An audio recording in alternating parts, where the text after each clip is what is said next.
Assalamualaikum warahmatullahi wabarakatuh. I'm Zeb Un Nisa. I hope all are fine.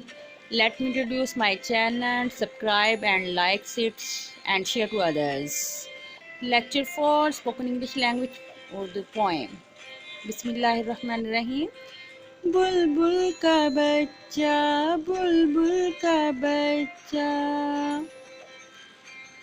बुलबुल का बच्चा खाता था खिचड़ी, खाता था खिचड़ी, खाता था खिचड़ी। बुलबुल का बच्चा पीता था पानी, पीता था पानी। बुलबुल का बच्चा एक दिन अकेला बैठा हुआ था, मैंने उड़ाया वापिस ना आया। बुलबुल का बच्चा। Subscribe, like and share to others guys. Let's see to you tomorrow. I hope you are like my channel.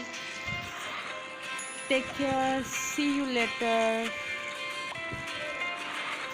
Shukran. Jazakallah khairan.